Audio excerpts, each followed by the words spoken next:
आज वो जो भाजपा की बड़ी बड़ी नेता उमा भारती, सुषमा स्वराज जी तो खैर स्वर्ग सिधारगी, बहुत बड़ी बड़ी नेता हैं भाजपा में भी, जो आज मुस्लिमों के खिलाफ जहर उगलती हैं। अगर मुस्लिम समाज माँ फातिमा शेख, उस्मान शेख जानता है कोई क्या योगदान था माँ फातिमा शेख का इस देश के अंदर? कभी इमरान मसूद साहब ने, उमर अली खान साहब ने बताया नहीं आके मुस्लिमों में? बताया नहीं? क्या आप लोग उन महापुरुषों के वंशज हो कि जब इस देश के अंदर महिलाओं की तालीम पे पूरी तरह से प्रतिबंध था, चाहे वो मुस्लिम समाज की महिला है, चाहे वो हिंदू समाज की महिला है, चाहे वो सिख समाज की महिला है, चाहे वो गुर्जर समाज की महिला है, चाहे वो तेली समाज की महिला है, किसी भी समाज की औरत को पढ़ने लिखने का अधिकार इस देश के अंदर नहीं था। तब उस समय में सन 1848 में इस देश के अंदर महिलाओं के लिए जो सबसे पहला स्कूल खोला था वो माँ फातिमा शेख, उनके भाई उस्मान शेख और दो सैनी समाज के लोग थे, ज्योतिबाराव फुले जी और उनकी पत्नी सावित्रीबाई फुले। इन 4 लोगों ने मिलकर के इस देश के अंदर सबसे पहला स्कूल खोला था सन 1848 में।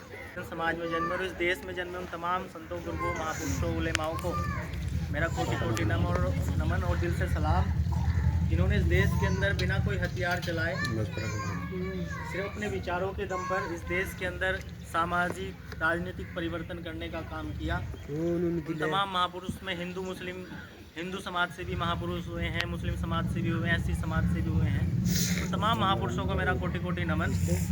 और आज की इस मीटिंग में हमारे साथ आए, बहुत ही कम समय में इस क्षेत्र में, इस विधानसभा में अपनी पहचान बना चुके हैं।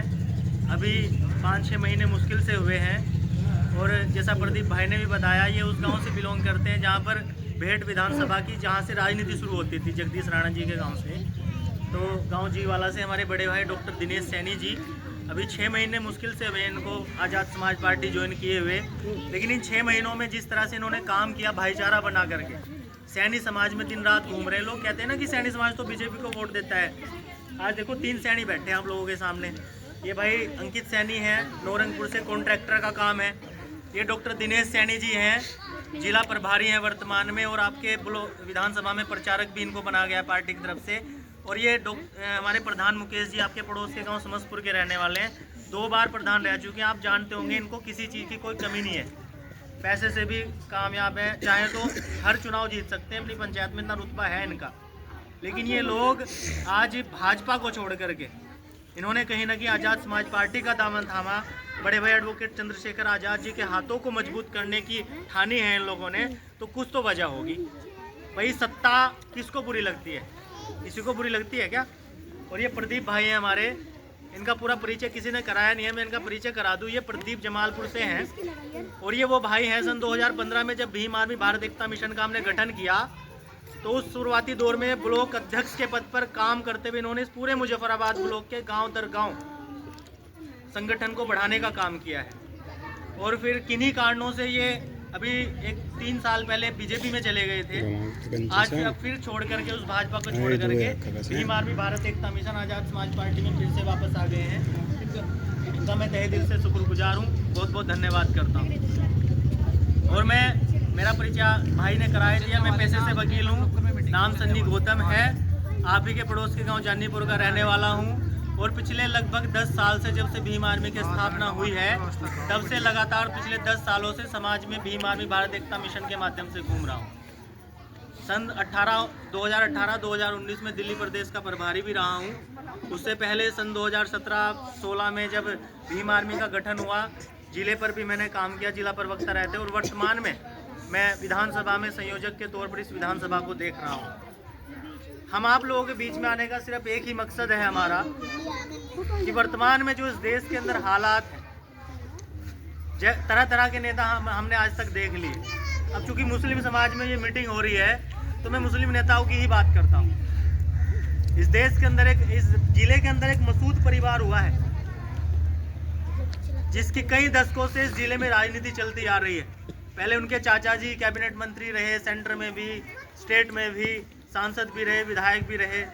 फिर उनके भतीजे साहब विधायक बने, वर्तमान में सांसद हैं। एक हमारे वो कारी साहब हुए हैं दिल्ली के, शाही इमाम साहब, उनके दामाद पहले एमएलसी रहे इस विधानसभा में, वर्तमान में विधायक हैं। तो उन सबसे आप सबसे एक बात पूछना चाहता हूँ, क्या मुस्लिम धर्म का वास्ता देने के अलावा, सिर्फ ये कहने के अलावा कि मैं भी मुसलमान हूँ आप भी मुसलमान हो, इसके अलावा क्या उन्होंने मुस्लिम समाज के लिए कोई काम किया?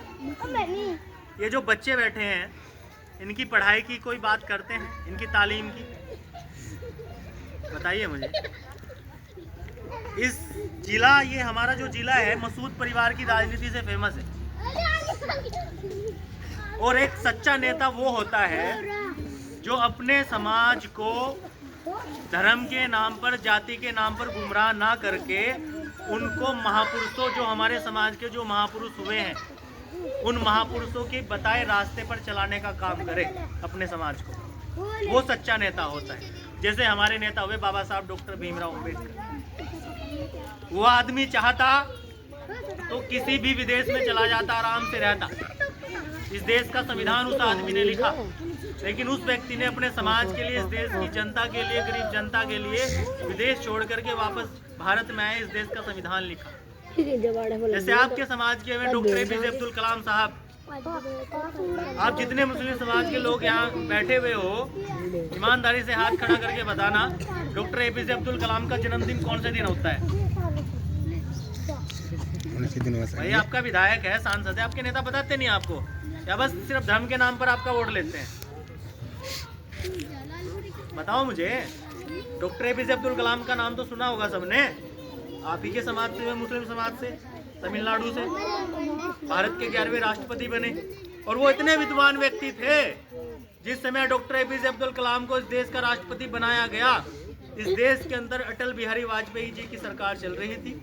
अटल बिहारी वाजपेयी जी प्रधानमंत्री थे। लेकिन वो इतने, डॉक्टर एपीजे अब्दुल कलाम साहब इतने विद्वान आदमी थे, इतने सुलझे हुए आदमी थे कि अटल बिहारी वाजपेयी जैसे जो भाजपा मुस्लिमों के खिलाफ दिन रात जहर उगलती है, उसी भाजपा की सरकार को डॉक्टर एपीजे अब्दुल कलाम साहब को इस देश का 11वां राष्ट्रपति बनाना पड़ा था। कभी बताते हैं मसूद साहब आकर के आप लोगों को ये बात बताते हैं? डॉक्टर एपीजे अब्दुल कलाम साहब वो शख्सियत इस देश के अंदर हुए हैं, बाबा साहब डॉक्टर भीमराव अम्बेडकर जी के बाद, जिनको इस दुनिया की 40 से ज्यादा यूनिवर्सिटी ने, 40 से ज्यादा विश्वविद्यालयों ने डॉक्टरेट की उपाधि से नवाजा। डॉक्टर एपीजे अब्दुल कलाम, वो ऐसा नहीं लगता डॉक्टर, वो कोई मरीजों को नहीं देखते थे। ये उपाधि होती है, एक डिग्री होती है पीएचडी की। जो आदमी पीएचडी कर लेता है उसके नाम के आगे डॉक्टर लगता है। एक डॉक्टर तो वो होते हैं जो मरीजों का इलाज करते हैं, एक डॉक्टर ये होता है जो जिसके पास पीएचडी की डिग्री होती है। सोचो 40 से ज्यादा विश्वविद्यालयों ने डॉक्टर एपीजे अब्दुल साहब को पीएचडी की डिग्री से नवाजा, उनको डॉक्टरेट की उपाधि से नवाजा। डॉक्टर एपीजे अब्दुल कलाम साहब वो शख्सियत है इस देश की, जिनको जब वो मई 2005 में स्विट्जरलैंड गए थे, तो स्विट्जरलैंड ने हर 26 मई को, आप गूगल पे सर्च करना, स्विट्जरलैंड के अंदर आज भी हर 26 मई को राष्ट्रीय विज्ञान दिवस मनाया जाता है। वो शख्सियत डॉक्टर एपीजे अब्दुल कलाम साहब हुए।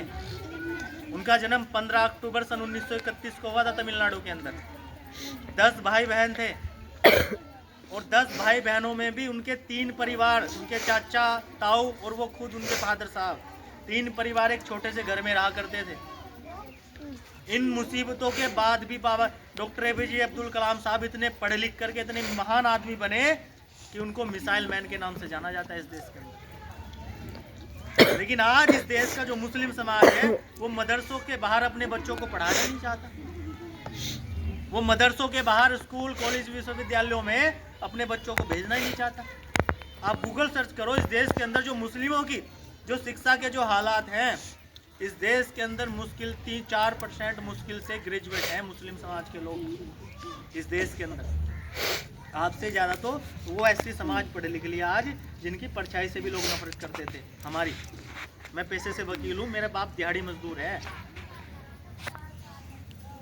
लेकिन हमारे समाज के लोग कहीं ना कहीं शिक्षा पे ध्यान दे रहे हैं। लेकिन आप लोग मदरसों के बाहर अपने बच्चों को पढ़ाना नहीं चाह रहे,